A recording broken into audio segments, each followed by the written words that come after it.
Burnout versus laziness. Okay.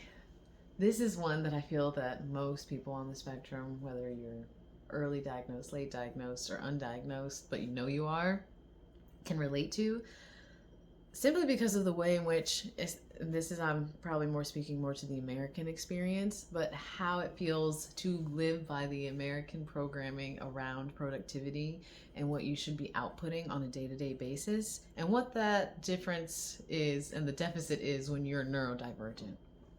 And I'm not going to say I pride myself on not being lazy, but I have to like kind of talk this out as I'm like thinking about it, but I know you'll understand it as I'm saying it. But you're already so aware of how much energy it takes to do everything in your life that when you find a way to get your energy together to do a task or accomplish something, especially if there's multiple steps or over a number of days, you understand that you are not lazy and that you are a hard worker. And although whatever it is you're doing may have taken someone else no processing or like depthful thought and like laying out of steps in order to do it, and they just went and did it, and it just passes through them, and there's no like real experience of energy being extended from it, you understand how much energy it took for you to do that. No one else outside of you is really going to understand that because it's inside of yourself that you're experiencing all of this. So when it comes to burnout versus laziness, I feel like the discussion is way less for neurodivergent people and way more for neurotypical people who don't understand when someone who is neurodivergent may sit on a couch for days and just like not do anything. Or even if you go out into the world and have to put in life force energy at a job and then come home and you do the same thing and you don't want to go out with friends and you don't want to do extra activities on the weekends, like, and they see you sitting and just like watching your favorite show, eating your favorite food in your favorite outfit away from all the external stimulus of the world, and there may be some kind of projection that you're being lazy. You're not being lazy. You're just not. The only time, like, and I don't even know if I can even say the only time you're being lazy is if this, because there's already, again, like I said, in the American system, the way in which we're expected or programmed to work is not natural. And I'm throwing in some of my own interest in human design in this, being a human design projector, because projectors are only meant to work like 4 hours a day. But in those 4 hours, if you're allotted, like if you knew that there was a world that we lived in where it was only expected for you to work 4 hours a day, and in those 4 hours you were still getting paid what you would get paid in an 8 hour, 9 hour day. If you lived in a world where you knew you only had to work 4 hours a day and you could still support yourself with that, the relief you would feel in comparison to the 8 hours would already be half, probably. The relief you feel in being like, oh, okay, I can get through 4 hours. I can make 4 hours happen. And then also the push that gives you then to gather your resources, to use your creative brain, especially as an ADHD person, to know exactly what to do within that 4 hours to make probably way more progress and like create more, I don't want to say results, but almost like the amount of work that you can get done within 4 hours is far greater than what you could do if someone expected you to do it for 8. And the things that you could do in 4 may take a neurotypical person 8 to do. So you don't need the other 4. And to try and extend it out to 8 just immediately drains you, fatigues you, burns you out, all the same words for the same thing, but essentially like disrupts your nervous system, dysregulates you, creates already just as a human feeling like, I don't want to do this. I have had the projection that I'm lazy placed upon me from those in my outer environment who may judge what I'm doing with the time they see me in, but they don't see all the other things. They don't see what's in the internal mechanisms of my mind. They don't feel what's in my heart. They don't feel what's in my body. And at one point, I thought I had fibromyalgia because of the amount of fatigue that I was experiencing. So I'm only bringing that up into this conversation because a lot of the times I would create my sense of self-worth off of whether or not people outside of me thought I was lazy or not. And to other people, neurotypical people, whatever people who just aren't using their conscious awareness to think about all the other things maybe you may be going through in your life, will look at you and see you sitting in the chair, eating the food, watching the thing, and think that you're being lazy. And they can think that all they want to. Honestly, I don't think ever for once in my life have I ever felt like I was being lazy until someone projected on me that I was being lazy. I saw it as necessary rest, necessary mental health time, necessary I'm caring for myself time, because I'm just a little teeny tiny child here on earth. I'm just a little tiny human here. I didn't come down here to ask to work 8 hours a day, so I'm going to take some 8 hours of sitting and enjoy it, because I didn't even want to get up and work to do whatever you're asking me to do for 8 hours to begin with. I think that's why so many neurodivergent people wind up being entrepreneurs, being artists, musicians, writers, poets. Like, those are typically people who have decided, I cannot thrive or be mentally well or want to exist here on earth if I have to live by that programming.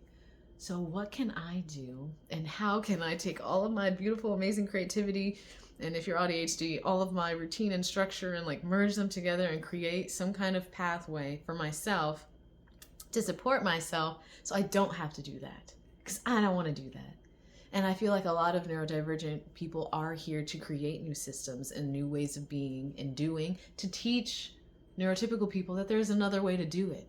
And like, we're kind of ushering in the new earth and the new way by being ourselves, unmasking and sharing and utilizing our gifts innately to help everyone. Because a lot of the times the amazing like revelations we can have from someone who's neurotypical sharing, neurodivergent sharing something that they do to help regulate them and move them through their day is something that we could all generally benefit from, is something that I've noticed. I'm like, everyone could use this. Everyone should utilize that. There's just such creativity there that's so beneficial and so healing. And it's one thing, like, especially, I feel like a lot of people experience, like, especially if you're late diagnosed like I am, you've already spent so much of your life working with a mask on. You get to a point where your body is like, I can't hold you up and this mask up at the same time anymore. So one of them has to fall down. So you're like, well, I still have to go to work. I still need to have this mask on. So I guess my body is going to start falling and not the mask. And so your body starts deteriorating. You have way less life force energy than you should in your 30s and 40s and 50s. You have way less mental acuity. You're getting foggy brained way more often. You wake up and you have like 30 minutes to an hour, or you can't even get out of the bed. You start pushing away a lot of the things that typically would bring you joy.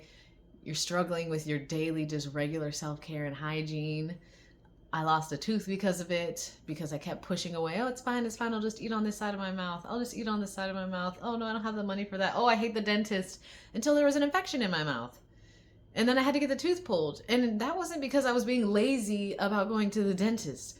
I literally was so hyper-focused on making sure I'm being productive. I'm doing this. I'm doing that. I have to sustain this. I have to sustain this, that I sacrificed my own self for that. So burnout is real. And it's not always going to look like, I think sometimes when people hear burnt out, they just think that like the candle is at the end of like its wick. And like it's like this much candle left in the little wick, and like it's burnt out, like, oh, there's no more room for the candle to burn. When I think about burnout through my experience as an ADHD person, there's no candle, there's no wick, there's no lighter, there's just nothing there anymore. And the only way for those things to come back to even have to utilize as life force is to be so entirely still and to not move at all, to find some kind of restful, peaceful place within yourself and connect to whatever it is that you believe in, God, source, universe, spirit, creator, and you surrender. You put down the mask and you allow yourself to just visualize the light within you. And then eventually, through creating just this safe, quiet space within yourself, to recognize like, oh, there's nothing left to burn. There's nothing to burn. There's nothing here. You take a moment and you recognize, okay, so I'm so burnt out that there's nothing here to burn, and I have no tools to burn anything. So what do I have to do? okay, I have to go and find somewhere in nature where there's bees. Whatever that looks like for you. You can. This is a metaphor. I'm attempting it right now. You go and find the bees because the bees make beeswax. And going to the bees is finding something because bees buzz and make resonance. You're finding things that resonate more with you, and you're seeking that out. You're finding places where you resonate, environments that resonate with you, people that resonate with you, patterns, systems, sounds, sights, touch, taste that resonate and vibrate with what you remember yourself to be without this mask. Because at this point, the mask has fallen off and your body is, I don't want to say decrepit, but I just like that word. Your body is at this point where you're like, I don't want to be here on earth. I'm tired. I'm done. I have nothing else to give. And you go find the bees and you find the resonance. And as you begin to resonate, the bees look at you because they're like, hey, you resonate with us. Hey, what's up? Are you okay? And you're like, no, bees, I'm not okay. I need help. And they're like, sure, yeah, what's up? And they're like, I need to light a new candle in my life. And the bee's like, okay, yeah, okay. Well, how can we help? I'm like, well, I don't have a candle anymore. So the bees are like, oh, we can make a candle for you. We make beeswax. And you're like, really? And they're like, yeah. Give us some time. Just go, sit, look at the flowers while we make the beeswax, and you can make a candle out of it. I'm like, oh, okay, cool. So you go you sit with the flowers, and you just trusting that because you're finding things that resonate with you, that eventually a candle is produced by the bees. And they bring it to you, and you start to mold this candle in a way that works for you. And molding that looks like, I need this much rest a day. I don't want to talk at this time of day. I don't want to talk at all. I don't want to talk for this amount of time. I'm only open to answering messages on these days, or not at all, or only emails, or only text messages, or only phone calls, or only FaceTime. I'm going to eat these things because it feels good to me. I'm going to eat this thing because it's healthy for me. And you start molding this new candle for yourself until you have this beautiful, it's not even like a normal candle shape that you think of. It's so unique to you. And then you have this long string that's in it, that's the core of you. That's who you are, your inner child that'll always be there. And that's the wick. The little string becomes the wick. And it's just up at the top of the candle. And then the fire, the lighter, the match to light it, to burn it, is something. Where does that come from? I want to say your heart. I want to say the light comes from your heart. The fire comes from your heart. Imagine the immaculate heart, the sacred heart, the burning heart. There's a burning heart emoji. And the fire of the things you love to do, the things you love to experience, the things you love to create, the things you love to share, that fire leaps out from you. And every time you desire to go into the world and share a piece of who you are, that flame lights a little bit of your candle so that others can see all the different unique designs and shapes that your candle expresses. And then after you're done sharing that with the world, you just put the candle out, and then you go and, rest, digest. And every time you light that candle, because the candle is in resonance with the wick, with the beeswax, with your heart, and all of it is aligned and made from you through you, it doesn't burn as quickly because there's no mask being put up. The old candle you had burned so fast and rapidly because it was made from the world, it was made from programming, made from teachers, made from parents, made from friends that didn't see you, made from expectations, the media, programming, whatever. And the lighter they gave you was like a butane lighter. It was like the flame was super high. So every time you burned it, it would melt the candle. The candle wax wasn't high quality. It was like really like processed, full of just like chemicals and fillers, so unhealthy for you and the environment. It was just like it wasn't never meant to be the way you were meant to burn in this world. This new candle can avoid that kind of burnout. It can bring so much more. I'm just sharing my light candle. This is what it looks like. Enjoy it while you can see it. Thanks for experiencing it. And then you just put it out. And then you just spend some time with yourself. Or maybe you light the candle with yourself and hang out with yourself. But the feeling of burnout with there being no candle and no flame is not laziness.